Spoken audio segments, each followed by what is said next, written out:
Welcome into episode 237 of the Sources Say podcast, your go-to Kentucky basketball and recruiting podcast on the growing KSR Podcast Network. Sources Say podcast is, as always, brought to you by our good friends at Justice Dental. Visit one of their two Lexington locations. That's on Wellington Way and Blazer Parkway. Dr. Thompson and Dr. Justice. Look forward to seeing you soon. I am your host, Jack Pilgrim of Kentucky Sports Radio. Very happy to be joined on the road, a current car ride road trip edition of the Source Say podcast with my guy Steven Peake, our trusty videographer and the most passionate Kentucky basketball fan personally I know for my money. Here to break down a very, very frustrating loss down in Athens, Georgia, a 75-68 loss to the Georgia Bulldogs. Steven, first off, I'm sorry that you have to talk on such a sad occasion. I like when you can come on and be positive and uplifting and passionate in a good way, but unfortunately that's not the reality of the situation right now. We are about halfway back home to Kentucky and not feeling any better about how things happened and how things unfolded down in Athens. We're only halfway. Oh my gosh, it's a long drive. This is my first time to Athens. We didn't get to see the campus too much, but beautiful town. I'll go back. I'll go back actually probably in the fall for a football game. I did not want a 6.5, 7 hour car ride home after a loss. That was really something I was not interested in. Yeah, especially considering what this game meant, the stakes behind it. There was so much going into it, a must-win, if you will. Kentucky had eight losses going into the game. Not a great resume, all things considered. One quad 1 win, quad 4 loss. You know, they beat the teams they were supposed to, but no super high quality wins.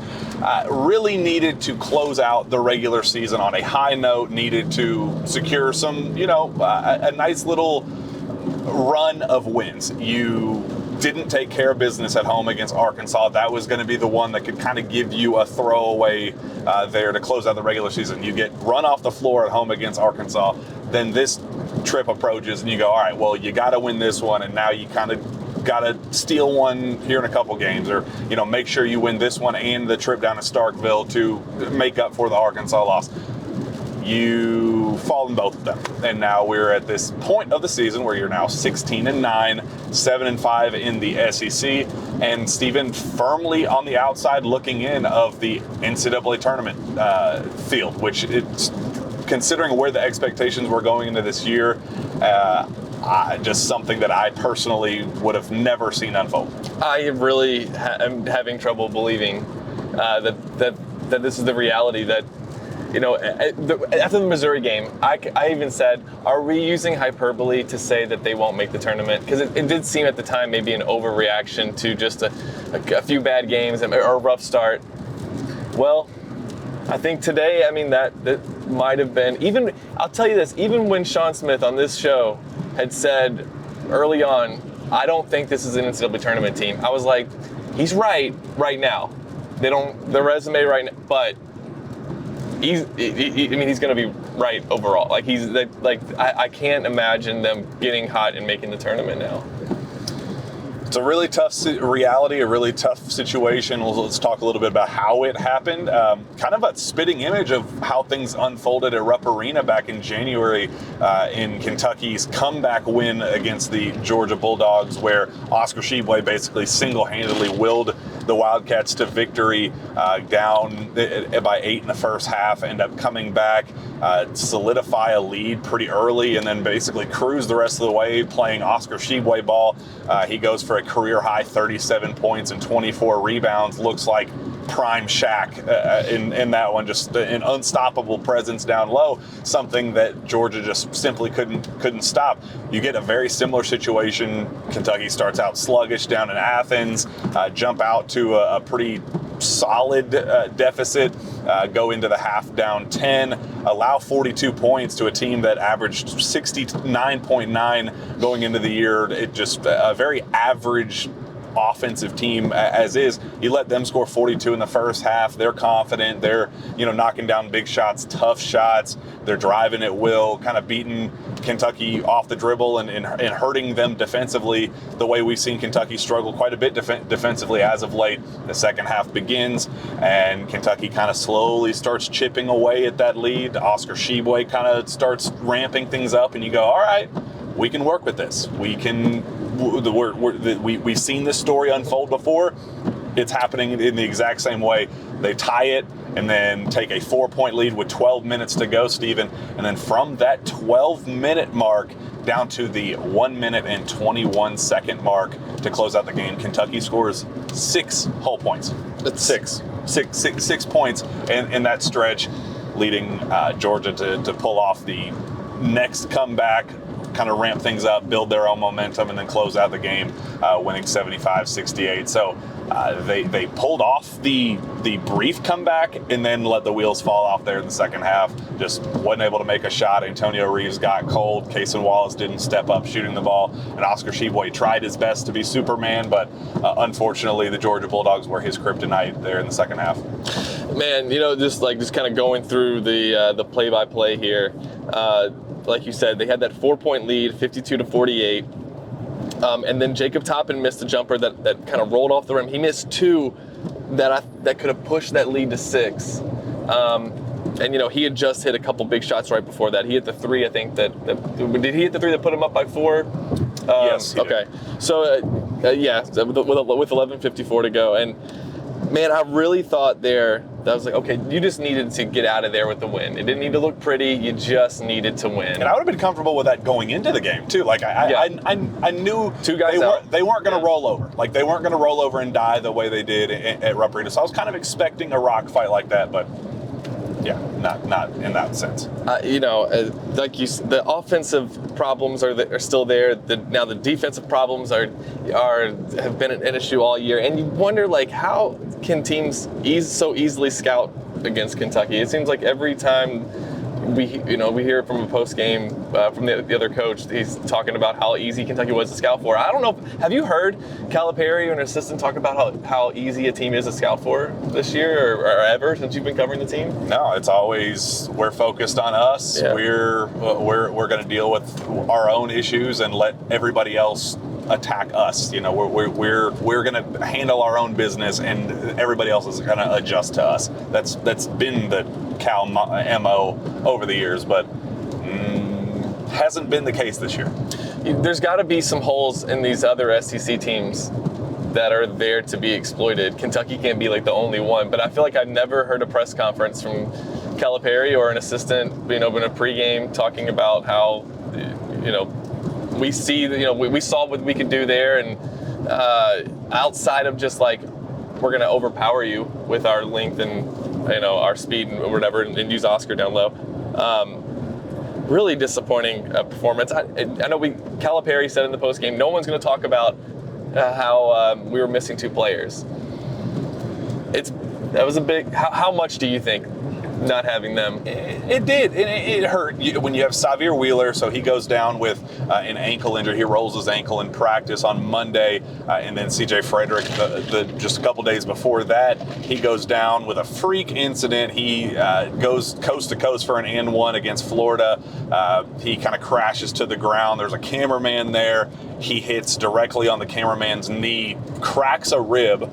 He fights through it. He plays against Arkansas. Admittedly, does not look very good, as you would expect somebody playing you with a cracked rib. You're not supposed to look good with that.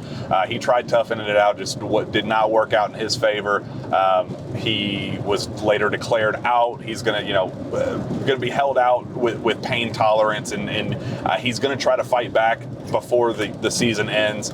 But until then, it's just kind of a day-by-day pain tolerance deal. So you're missing your starting point guard and your starting wing, sniper, sharpshooter, in C.J. Frederick. Those 2 pieces on the surface level, absolutely crucial pieces for just what Kentucky is doing and who their identity is.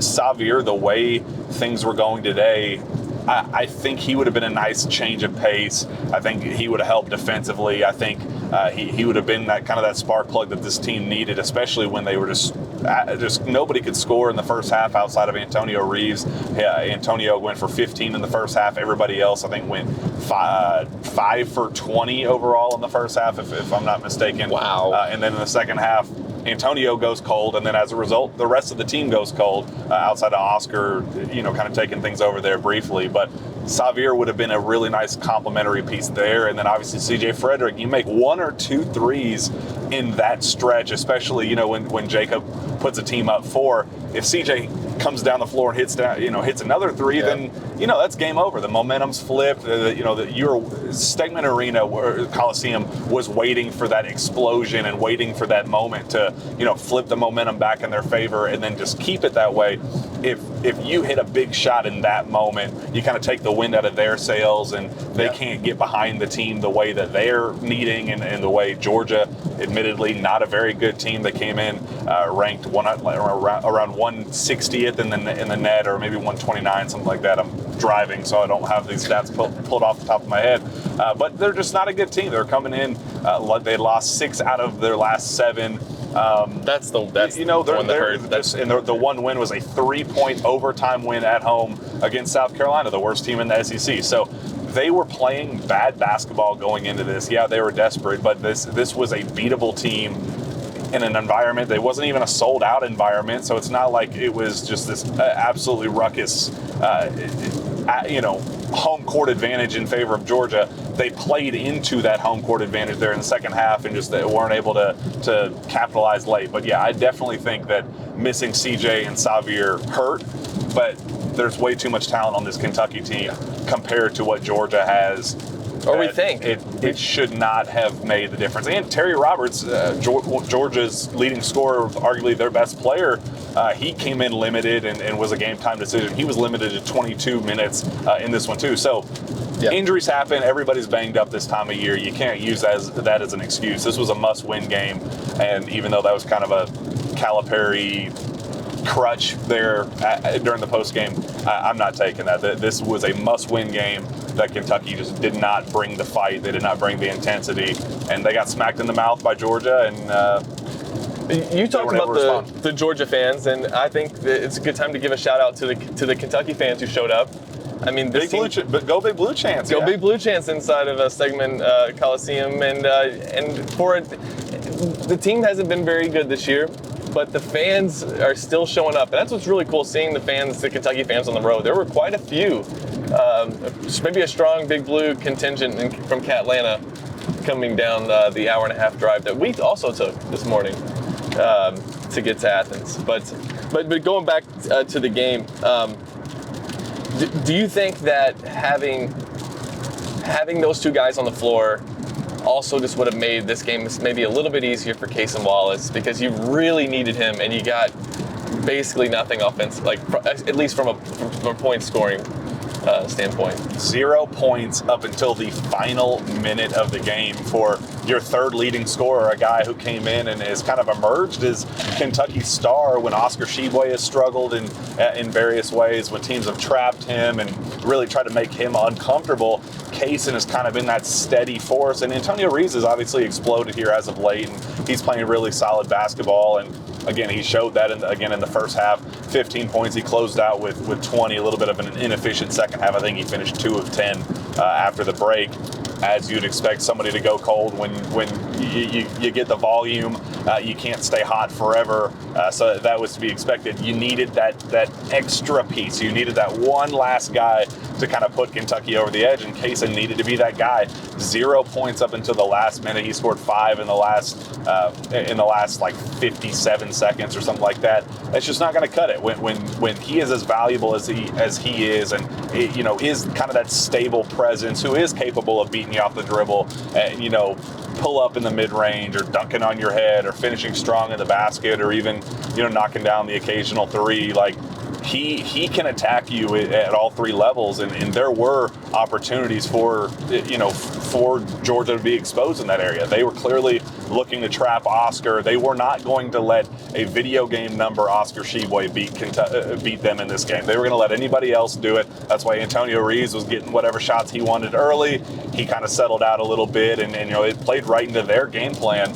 and Kaysen would have been that perfect complementary piece. And yeah, maybe having CJ in there or Xavier in there would have helped. But I still don't. I can't use that as an excuse, man. Like Kaysen needed to step up in that moment, and unfortunately, it just wasn't his night either. Yeah, and 0 for 4 from 3. Also, he battled foul trouble, and that also Crucial. kept his numbers Everybody down. battled foul trouble. Yeah, it looks like, look at the starters. I mean, 3 guys with 4 fouls.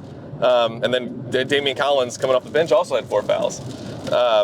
And that led to the biggest kind of storyline of how Georgia was able to put points on the board. And that was at the free throw line. I think they finished 23 of 27. They got 25 of 29 right 25 of 29. So almost 30 attempts at the free throw line. I think Kentucky gets 13. Gets 13 attempts. I mean, that's the difference.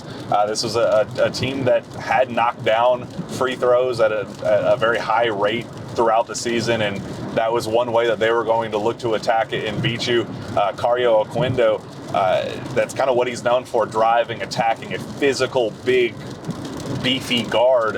That's how he's going to score. He's going to drive on you. He's going to look to finish at the rim, draw contact, draw fouls, and get to the line. That's exactly what he did, and really kind of set the tone for that game.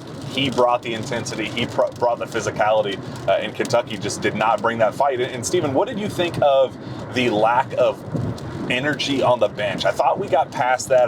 Going back to the start of SEC play, where that was such an issue, where team chemistry and just body language and energy and those sorts of things. It was such a prominent talking point for all of us, and they kind of seemed to right the ship in that regard. During their 6-game SEC winning streak, you could kind of tell the body language was good. They were jumping off the bench, cheering for each other, smiling, laughing, having a good time. You really loved what you saw in Kentucky's winning streak with that especially, and then it just feels like the last week in particular, dating back to that Arkansas game, it just feels like the bench energy just has not been there. The on-court communication hasn't been there, and it's led to, I think, some defensive miscommunications, getting beat back door, things like that. I think all of that ties in together, that the energy is just not there, and they didn't come prepared for that moment.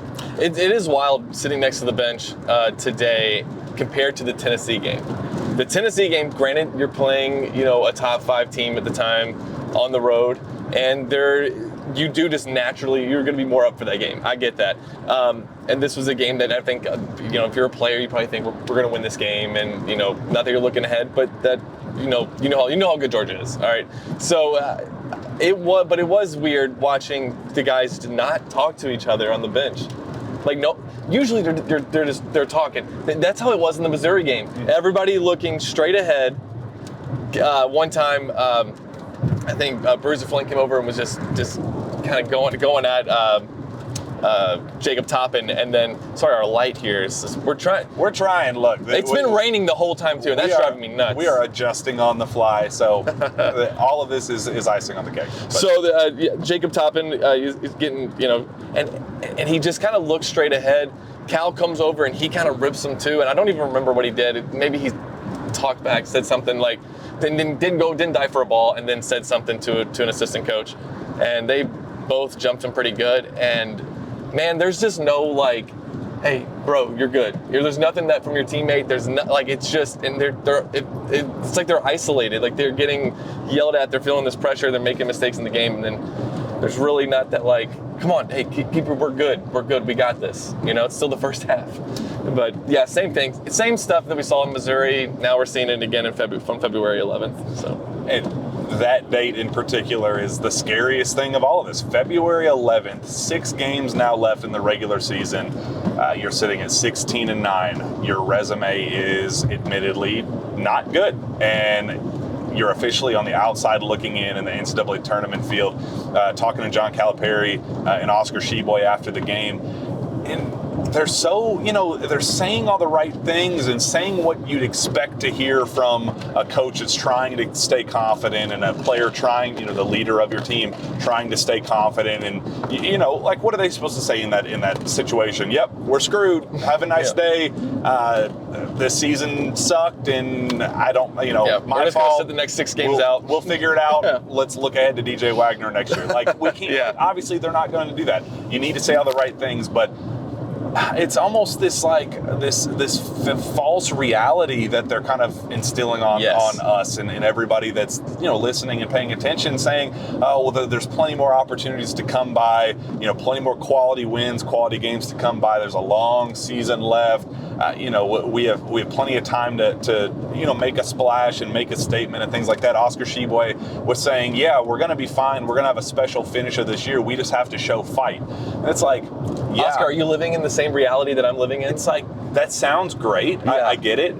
But what about this team has given you the optimism and the confidence that... And what does that mean, just fight? That they will be able to fight. They love saying that word, but what does it mean? Because if it means just toughness, I saw Aduthiero show a little bit of toughness today. Yeah. He didn't play great, but at least he showed some toughness. I don't know, what does fight mean? Does fight mean diving for loose balls? I've seen them do some of that. I don't know. That, like you said, false reality. What? I understand they're not going to say, oh, season's over, but hey, maybe if you talk for longer than 4 minutes and 36 seconds, you can get around to saying some stuff like, look, this is not where we thought we would be. This is not what we had. Bigger aspirations than this. Regardless, if they go on and win the national title, that's great. Hang a banner, and everyone will forget the regular season for the most part. But we'll still be like, man, how did that team lose 7 games in the SEC, or however many they'll end up losing? Yeah, I see fight as imposing will, and to bringing the effort. And it was really frustrating because we listened to I think it was Jacob Toppin and Antonio Reeves, maybe the pregame press conference, talking about what to expect with Georgia. Antonio Reeves and Jacob Toppin, what to expect from Georgia after knowing how the first game went, how the first matchup went. How were they going to respond? What were they looking for? And they said, we know we're going to go down there into Athens and they're going to try to throw the first punch. We know that they're going to bring the physicality, they're going to bring the effort and the intensity and things like that. So they knew going into it what the mindset would be for the Georgia Bulldogs.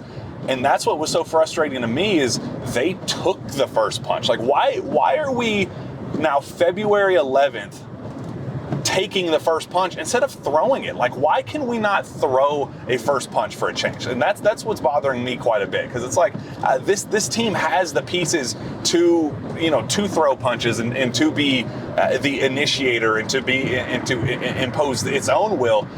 But it just doesn't feel like anybody on this team is willing to do that and willing to go to those extra lengths. And there's 6 games left in the regular season. If they haven't gotten that stuff figured out at this point, what would make you think that it's just something's gonna magically click in these last 6 games, or even down in Nashville in the SEC tournament, or God forbid an actual tournament run, once we get to March Madness, assuming they even make the tournament, because as of right now, they are not in the field. So, well, Jack, I want to ask you this too, because we talked to Cal in the post game. Somebody asked him, I don't remember who it was, but somebody asked, what happened on that play? You're down 3, and basically you get a shot clock violation, but you get Chris Livingston throwing up a step back, fall away 3-pointer that didn't have a chance of going in. And he said, oh, well, the person who was supposed to do this didn't do it. And I'm like, it's February 11th. At what point do we take responsibility for our players not knowing where to go and stop saying, these players are stupid, they don't know what they're doing? But don't blame them, but don't blame the players. I don't want to blame the guys. Don't blame the players, but they don't know what they're doing. Don't blame them, but they don't know. You see what I'm saying? That stuff is like, dude, it is February 11th. If you're still screaming at your players because they don't know where to go, that's on you. Is it not? Am I wrong? I mean, at what point do we just continue to go, he didn't know where to go? Well, that's a good enough excuse. How about recruit guys who can learn stuff or teach these guys better? How are you failing at this? You've done that. Calipari and this staff have been around college basketball, or just basketball in general, for how long? How can you fail these kids? 40 years. How can you're failing them if they don't know where to go on February 11th? How complicated how complicated are these plays? How complicated is the whole system? So and I don't think it is. But I don't know. I don't know, because we get 4 minutes and 36 seconds. That sequence, I think, was the story of this team's season. I think when you are coming out of a timeout, you get a second chance. It's an offensive rebound opportunity, goes out of bounds. It's a TV timeout. You get the chance to hit reset and say, all right, you're down by 3 points against a team that you should be beating. Let's put together a play. Let's execute the way we need to execute, and let's get the hell out of here with a win. Let's just do what we got to do. And they run the shot clock down, get a step back 3 from the top of the key from Chris Livingston, who has been shooting well as of late, but is that the guy that you want to tie the game with 3 minutes left? I'm sure even if they did, they didn't want that kind of shot. End of shot clock situation, fadeaway air ball from the top of the key. Of course not. No. It's a miscommunication.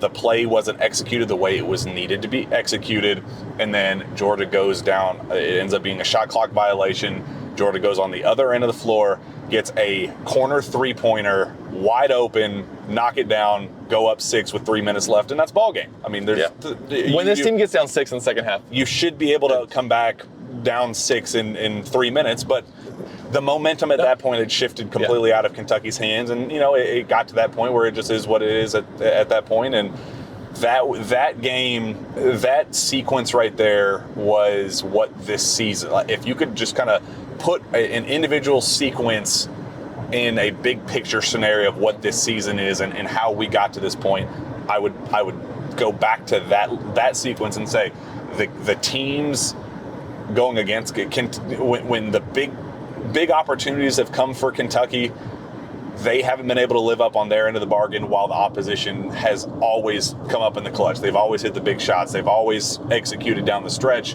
and Kentucky just hasn't. And we are 6 games away from postseason play, and we're still having issues figuring that stuff out. And that doesn't give me, warm, fuzzy feelings that things are going to get figured out. It's a very sobering reality that we could be yet another year extending the streak of 0 NCAA tournament wins since 2019. Gosh, I was going to say, give Calipari a little bit of credit. I will when they switched to a 1-3-1. Calipari called a play. Chris Livingston takes a baseline and dunks. So I just want to, we see it sometimes, but the play you're talking about. It was the season. Not just metaphorically, but hey, you needed to win this game. This was one side executes, the other side doesn't. That's how you get to 9 losses with 6 to go. So for the last 8 minutes or so that we have left of this podcast, do you want to talk about Overtime Elite? And that was my first time being there. I thought it was really cool. Absolutely. So, and I guess to tie that in, real briefly. And I'm excited to get your thoughts on this because of what you saw, and there are plenty of takeaways, I'm sure, from your thoughts on Rob Dillingham, seeing him live for the first time. But I think one of the kind of overarching themes of this fan base right now, and kind of just the mindset of this team is, well, this season is what it is. Chalk this up to, just a lost cause, whatever. Let's look ahead to next season. Well, at least we have the #1 recruiting class coming back next year. At least we have DJ Wagner. At least we have Rob Dillingham, Aaron Bradshaw, Justin Edwards, Reed Shepard, and your disposal, that piece of meat dangling in front of us, just blindly running away from this past season and looking ahead to next. I think that there's kind of a very small portion of this fan base that is looking at that and using that as their optimism moving forward. So I was very excited to see your thoughts, seeing Rob Dillingham for the first time, and understanding why I have used this platform on Sources Say to say, that ain't a smart idea. It's okay to be excited about next year, and I do think that by the end of next season, they can put together a pretty darn solid team and could potentially make a run. But it ain't going to be a 40-0, let's cut down the nets before the season even starts type deal, because they will struggle for a myriad of reasons, and I'm excited for you to dive into maybe just a little bit of them after your first time with the Rob Dillingham experience. So now I've seen every single recruit that's coming in next year. There's a reason to be excited. Absolutely. I mean, there's so much talent that's coming in. It's kind of the rock star kind of group that, at least with this class. Now, you've said before, just because you have the #1 class doesn't mean you have you have a John Wall class. This maybe 2023 class maybe isn't all that great, but Dillingham, it's interesting because I really like his game on the ball and dishing. I love his ball handle. I love his crossover.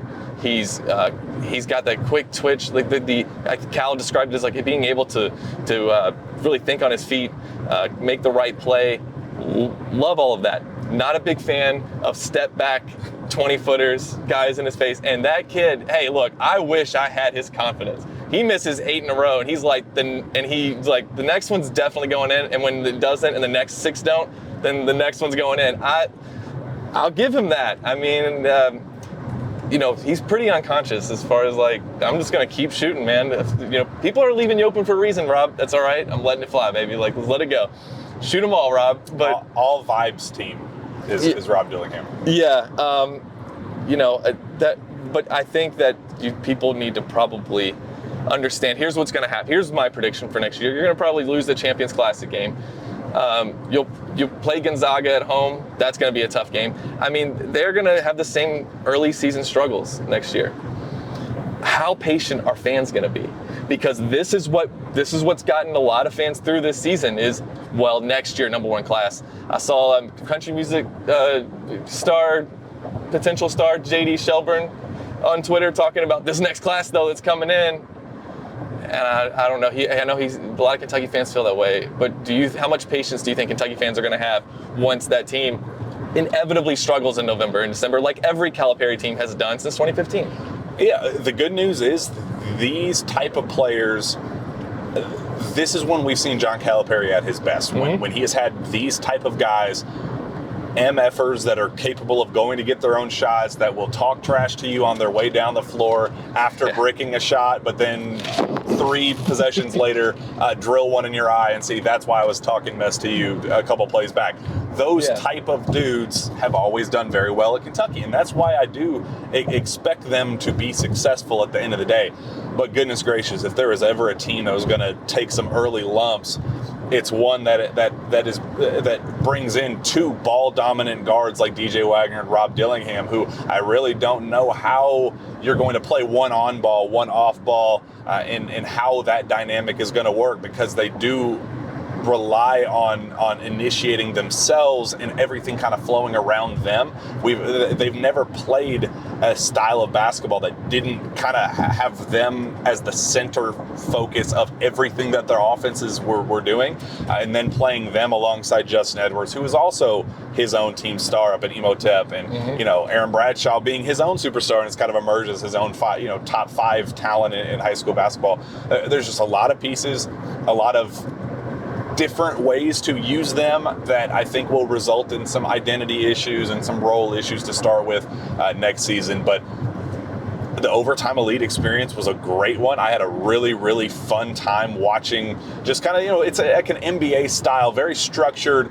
You get the spotlight before the spotlight. And I think that's what's really important for Rob Dillingham, that he is going to get, he's getting acclimated to what life will be like as a Kentucky Wildcat, and I think that's very, very important for any 5-star, McDonald's All-American, blue chip type of recruit. So he's in good hands as of right now.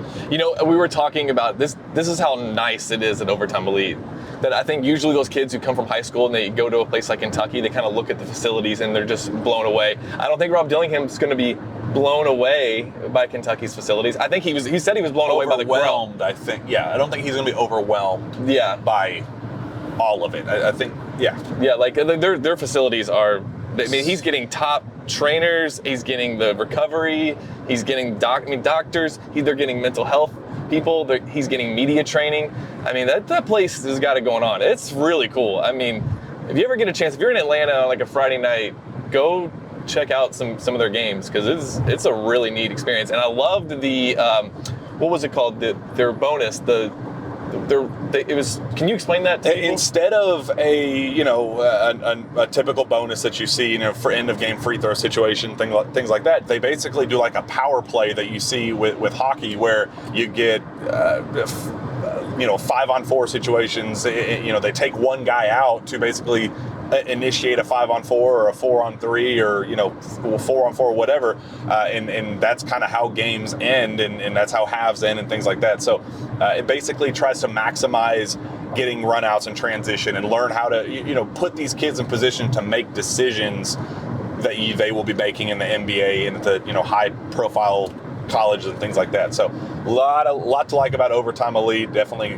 enjoyed our experience down there. Enjoyed the Rob Dillingham experience. Glad you got to see him with your own two eyes for the first time, and kind of help temper expectations a little bit about a lot to be excited about, but also just kind of reel it in a little bit and know there's going to be some rough patches next season as well. I know we got to get out of here, Steven. Yeah. Hopefully this drive doesn't take too much longer, but I appreciate everybody tuning in with us for another edition of the Source State Podcast. Real quick, where can fans find your work? Twitter, but actually go to YouTube. My Twitter is Steven Peake, KSR, but go to YouTube and subscribe. Definitely do that before you check out my Twitter. Find me on Twitter as well, at Jack Pilgrim KSR. Reach out to me via email, jpilgrim@KentuckySportsRadio.com. With that, we'll be back next time for the Jam Packed Sources Say podcast. We will see you then. And it stopped raining.